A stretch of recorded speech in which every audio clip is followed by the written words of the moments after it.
আয়োজিত আজকের এই অনুষ্ঠানে আমার প্রাণের ঠাকুর রবি ঠাকুর অনুষ্ঠানে আমাদের নিবেদন নব রবি কিরণ।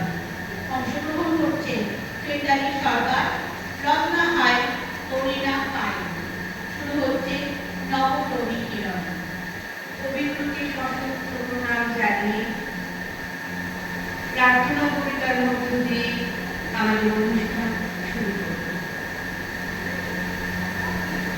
অন্তর মম বিকশিত করো, অন্তর তরবে নির্মল করো, উজ্জ্বল করো, সুন্দর করো হে, জাগ্রত করো, উদ্যত করো, নির্ভয় করো হে, মঙ্গল করো, নিরালস নিঃসংশয় করো হে, অন্তর মম বিকশিত করো, অন্তর তরবে যুক্ত করো হে সবার সঙ্গে, মুক্ত করো হে বন্ধ, সঞ্চার করো সকল কর্মে, শান্ত তোমার ছন্দ, চরণ পদ্মে মম চিত, নিঃসন্দিত করো হে, নন্দিত করো, নন্দিত করো, নন্দিত করো হে, অন্তর মম বিকশিত করো, অন্তর তরবে।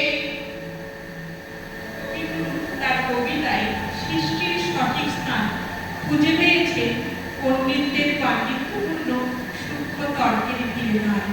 কবির হৃদয়ের কাছাকাছি সহজ সরল সম্পর্কের মাঝে প্রকাশ পেয়েছে যথাস্থান কবিতাটি। কোনখানে তুই বিকতে চাস ওরে আমার গান, কোনখানে তোর স্থান? পণ্ডিতেরা থাকেন যেথায় বৃত্তে রত্ন পাড়ায়, নন্দ উড়ে আকাশ জুড়ে কাহার শান্ত দাঁড়ায়, চলছে সেথায় সূক্ষ্ম তর্ক সদাই দিবারাত্র, পাত্রাধার কি তৈল কিংবা তৈলাধার কি পাত্র, পুঁথিপত্র মেলায় রাতে মহৎ থাকল নাটক, তারই মধ্যে একটি প্রান্তে পেতে চাস কি আসন? গানটা শুনি গুঞ্জরিয়া, গুঞ্জরিয়া কহে নহে, নহে, নহে। কোনখানে তুই বিকতে চাস ওরে আমার গান, কোন দিকে তোর টান?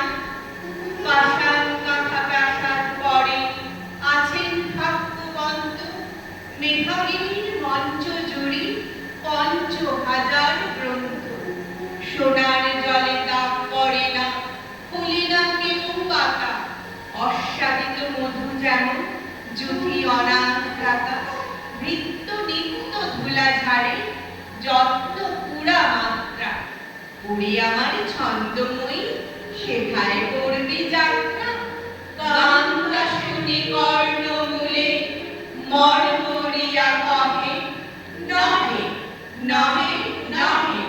কোনখানে তুই বিকতে যাস ওরে আমার গান, কোথায় পাবি মান? নবীন ছাত্র ঝুঁকে আছি এক্সামিনের পড়ায়, কোনটা কিন্তু কোথা থেকে কোন দিকে যে করায়, অপাঠ্য সপাঠ্য নেতা সামনে আছে খোলা, প্রত্যেকজনের ভয়ে কাব্য পুরো ফিতে তোলা, সেইখানেতে ছেঁড়া ছড়া এলোমেলোর মেলা, তারই মধ্যে পড়ে যখন করবি কি তুই খেলা?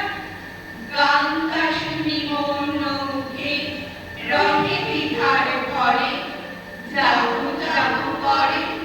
কোনখানে তুই বিকতে চাস ওরে আমার গান, কোথায় কবি প্রাণ? ভান্ডারিতে লক্ষ্মী বধূ যেথায় কাজে কাজে, ঘরে ঢালতে ছুটি পাইতে যখন মাঝে মাঝে, বাড়ি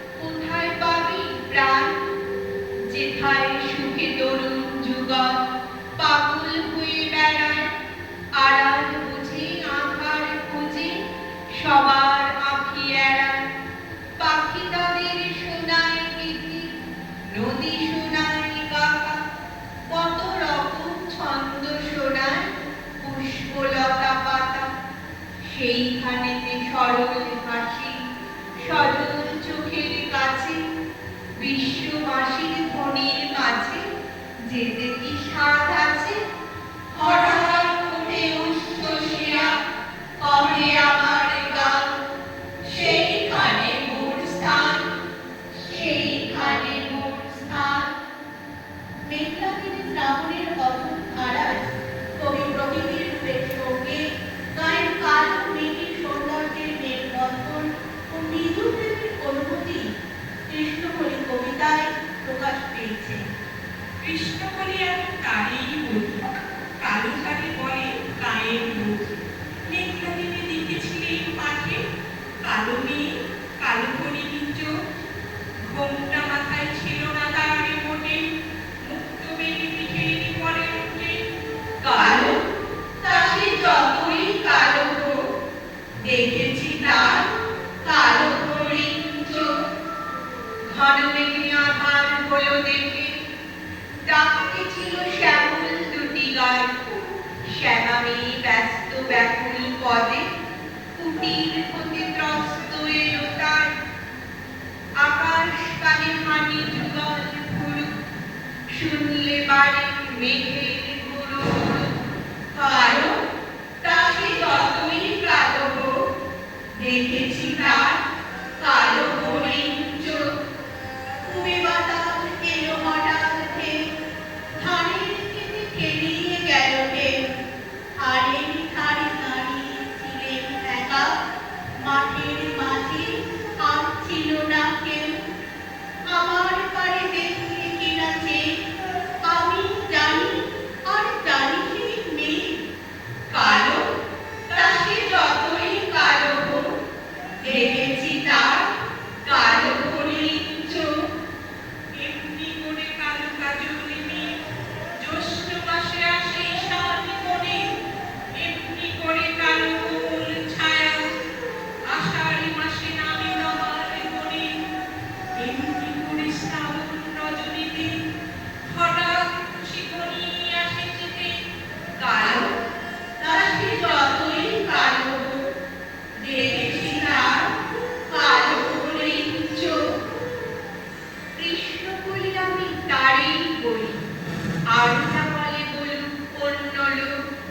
দেখেছিলেন ময়না পাড়ার মাঠে কালো মেয়ে, কালো হরিণ চোখ।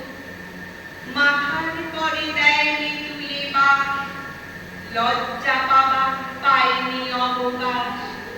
কালো তাকে যতই কালো হোক, দেখেছি তার কালো হরিণ চোখ। ধর্মের নামে যে অন্ধ ভক্তি মানুষকে অন্ধ করে দেয়, এমন মোহগ্রস্ত মানুষ নিজের অজান্তেই সমাজকে ধ্বংসের দিকে নিয়ে যায়।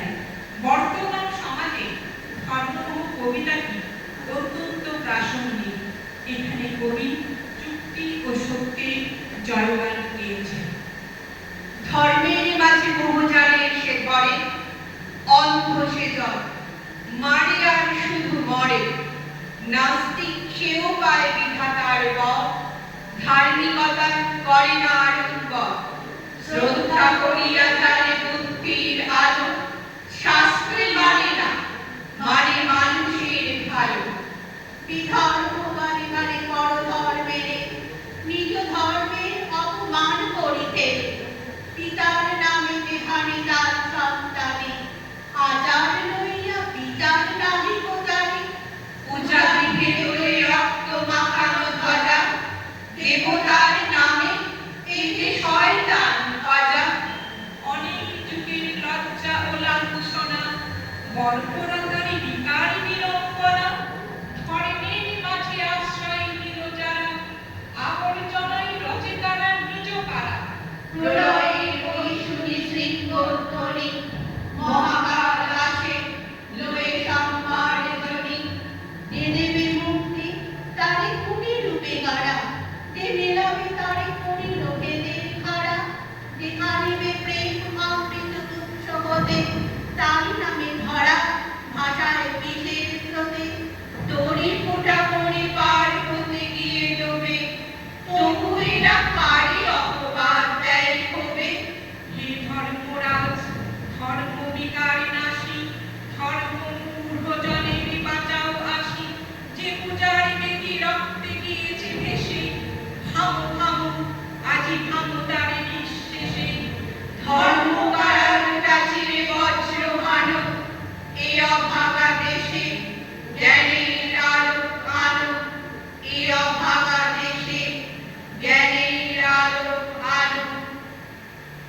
বিশ্ববরেণ্য কবি রবীন্দ্রনাথ ঠাকুরকে অঞ্জলি কবিতার মধ্য দিয়ে শ্রদ্ধাঞ্জলি জানিয়ে আমাদের আজকের অনুষ্ঠান শেষ করব।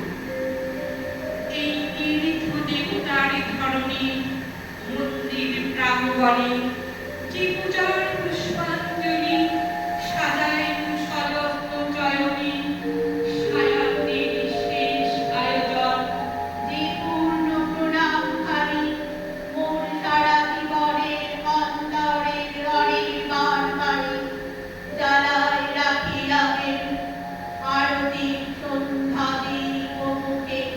সে আমার নিবেদন তোমাদের সবার সম্মুখে। হেমপ্রতিথি যত তোমরা এসেছো এ জীবনে, কেহ প্রাতে কেহ রাতে বসন্তে শ্রাবণ মরিচনে কারো হাতে বীণা ছিল, কেহ বা কম্পিত দীপ শিখা এনেছিলে মোর ঘরে। দ্বার খুলে দুরান্ত ঝটিকা বারবার এনেছ প্রাঙ্গণে। যখন গিয়েছ চলে দেবতার পদ চিহ্ন রেখে গেছ মোরে গৃহতলে। আমার দেবতা নিল তোমাদের সকলের নাম, রহিল পূজায় মোর তোমাদের সবার প্রণাম। রহিল পূজায় মোর তোমাদের সবার প্রণাম।